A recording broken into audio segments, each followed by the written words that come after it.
Hi everyone, so I'm back from work and I'm continuing my talk on sometimes you win, sometimes you learn. And I've learned from some of the best educators in the world. My teachers are people who have taught at Rotman, at Regis College, Wits University in South Africa.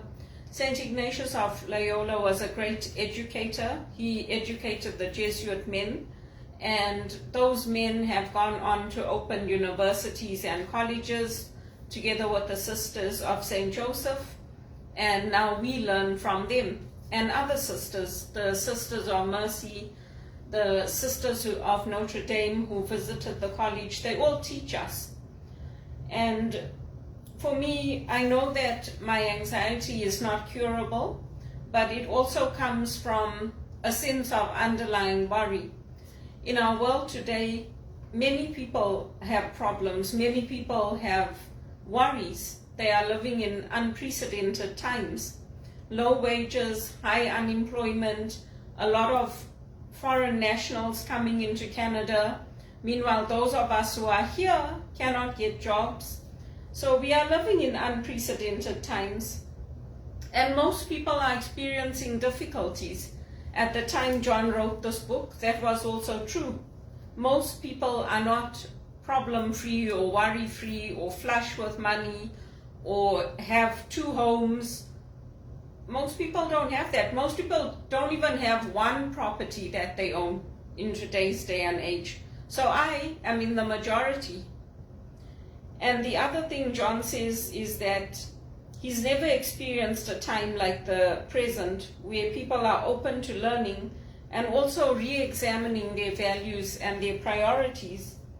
And that's a good time for us. It's a good time for people like me who are able to coach others, who are able to guide others, to help others to adjust to Canada and to make a difference from Canada for the nations we were born into, in Zimbabwe, South Africa, wherever we've come from, India. It's an opportunity for us to help others. In Canada, there's a lot of Indian students coming in, and I sit with them in my classes, and they're like, we hate this, we're going back to India. I said, well, these are some of the best jobs around. If you're not willing to take a call center job, you can go into retail where you'll be standing on your feet 8 hours a day. Because they were asking me, why don't you apply for jobs in retail or in schools? Because you've got such a good background. I said, I do apply, but I don't get selected. And I told them I have anxiety. So for me, this is a good position because I'm seated. I'm not standing on my feet the whole day. I don't have to be on my feet and be helping customers, and I can do it over the phone, over the email. And so it's not the best paying job in the world, but hopefully from this I'll get other opportunities. And they do ask me, they say, you've been here for so long, 20 years, don't you know anybody? I said, I do know people, of course I know people, and they put my name forward, but that's all they can do. If it gets to, my resume gets in front of somebody and I'm not selected to meet with someone face to face, so I'm not selected for that next level, there's nothing I can do. And there's nothing the people that have put my resume forward for can do. And they're like, well, we are Gen Z, we are not taking this. This is nonsense. We know the laws and we are going to change the company. I said to them, you just came. You have to understand what the risks are. You have to understand how the company operates, why they operate that way. And I'm not saying that it's the best company in the world. We are improving, we're changing. When I came, things were much worse than they are now. But if people are open to learning, if they're open to changing and they're open to growing, then they're willing to learn from us. We're ready to help them. And that's what John Maxwell is about. It's about learning, and all of us are learning. When I did my master's, I was learning. When I graduated, I was learning. When I went to Rotman, I was learning.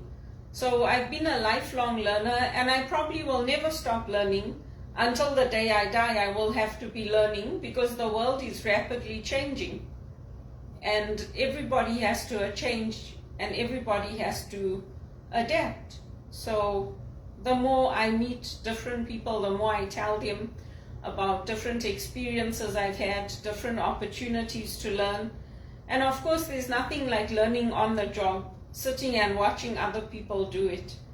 And I had asked them about that when I worked at the call center. I said to them, can't we sit with people and have like an apprenticeship so that we can have at least a little bit of buffer before we go onto the floor? And they said, you know what, that's a good idea. So wherever we are, whatever small impact we can make, that can lead to good changes for a lot of other people down the road. But I just try to make little changes or suggestions where I am to help my company and to help me. And with my anxiety, I make sure, like today I didn't use my essential oils because this is the 3rd day of training, so I didn't need it. Anxiety can't be cured, but there are drugs available if you need them. There's psychotherapy, there's alternative medicines, like I use my essential oils, and I know which ones work for me. If I was treating somebody, I would get their full body assessment done. I would make sure I looked at what medications they're using, what the contraindications are of the oil, and then I would recommend them what oils to use. And I find that using it on my stomach and using it on my back helps me a lot. So I always use lavender because that helps me to stay calm. I also use Roman chamomile because Roman chamomile can help you if you're dealing with anybody has anger issues, or they're dealing with problems and they're taking it, you're there to assist them. It's very cooling and it doesn't have any side effects like some oils you can't use and go out into the sun because you'll get skin cancers. So I use all of that to help me and to learn. And even though I'm not taking any clients for my massage, I can use it on myself. And so that's what I keep doing. I keep learning, I keep changing, and I try to guide the others. I'm not saying that call center jobs are the best in the world, but you can go and work at Popeyes, or you can go and work in the restaurants, and then you'll be working till 12 in the morning, or you'll be working overnight. I've done that as well. I've worked in takeaways, I've worked in fast food restaurants in Zimbabwe. So for me, this is better than doing that. So there's pros and cons to everything. I'm not saying I didn't enjoy working in the fast foods, I did. But would I do it again if I had to, or would I rather be working in something where I can sit down and where I can be in an environment that is professional? I would rather choose this because I know how hard it is. I used to bake the goods, I used to put them out, make the sandwiches, open the bakery, close the bakery. I used to go to work. I used to leave home in England by 5 in the morning to get there by 7 to open the bakery.